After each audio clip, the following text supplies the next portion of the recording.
আসসালামু আলাইকুম। আরএস লাইফস্টাইলে আপনাদের সবাইকে স্বাগত জানাই।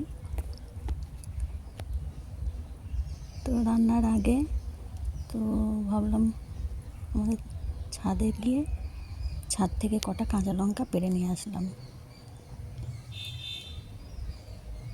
তো কাঁচা লঙ্কা ছিল না, তো আজকে যে রান্নাটা করব তাতে একটু কাঁচা লঙ্কা দেব, সেই জন্য ভাবলাম গাছ থেকে পেড়ে নিয়ে আসি। তো এরকম একটা দুটো গাছ থাকলে বেশ ভালোই লাগে গাছ থেকে পেড়ে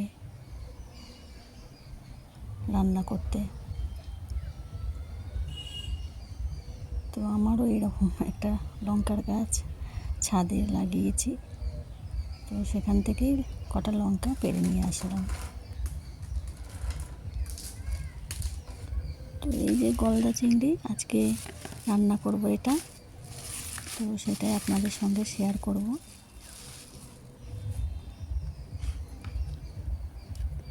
তো মাছটা ভালো করে কেটে নিয়ে এসেছে, তো আমি এই মাছটাকে ভালো করে ধুয়ে নেব।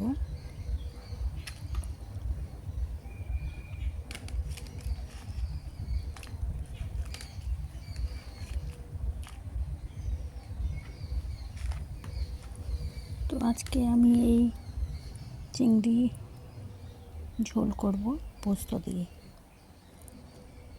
তো আমি যেভাবে রান্না করি সেরকমভাবেই আপনাদেরকে দেখাবো।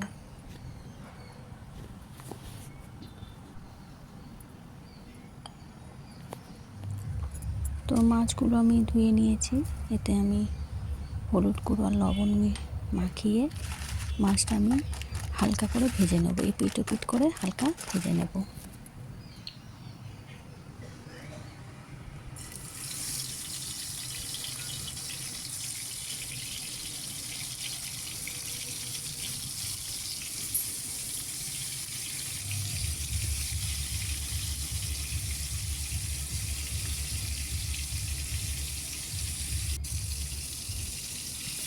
এক পিঠ আমার ভাজা হয়ে গেছে, আর এক পিঠ ভেজে নিচ্ছি।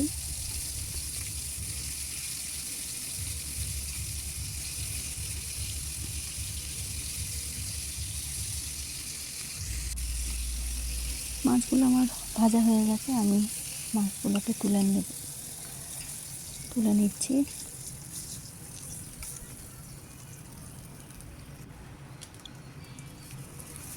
এখানে ওই তেলেই আমি শুকনো লঙ্কা আর জিরে ফোড়ন দেব, দিয়ে কাঁচা পেঁয়াজ, টমেটো আর কটা রসুন আমি ভালো করে ভেজে নেব।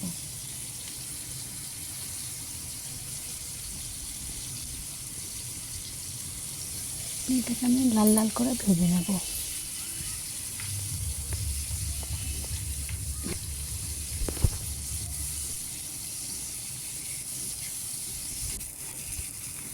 তো এই যে এরকম করে আমি ভেজে নিয়েছি, তো এটাকে আমি ঠান্ডা করতে দেব।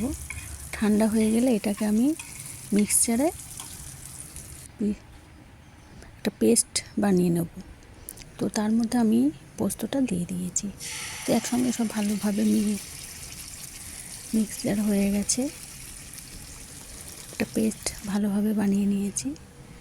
তো আবার সামান্য একটু তেল দিয়ে ওই পেস্টগুলো দিয়ে আর লবণ, হলুদ গুঁড়ো আর লঙ্কার গুঁড়ো দিয়ে ভালো করে একটু নেড়ে চেড়ে নেব। তো এটা কষানো হয়ে গেছে, তো এতে পানি দিয়ে দিলাম, তো পানিটাও ফুটে গেছে। এরপর মাছগুলো একে একে সব দিয়ে দিলাম, দিয়ে বেশিক্ষণ রান্না করতে হবে না, মাছগুলো দিয়ে একটু ফুটে গেলেই তো আমি এর উপরে ধনেপাতা কুচি ছড়িয়ে দেব।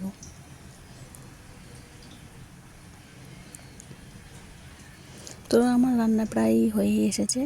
তো আমাদের ছাদ বাগান থেকে যে কাঁচা লঙ্কাটা তুলেছিলাম সেই কাঁচা লঙ্কাগুলো দিয়ে দিচ্ছি। লঙ্কাগুলো সরু সরু, লম্বা লম্বা, কিন্তু ঝাল প্রচুর। তো তো আমার রান্নাটা মোটামুটি হয়েই এসেছে, তো হয়েই গেছে বলতে পারেন। তো এই যে পোস্ত দিয়ে চিংড়ি মাছের কারি। তো কেমন লাগলো আমার রান্নাটা অবশ্যই কমেন্ট করে জানাবেন।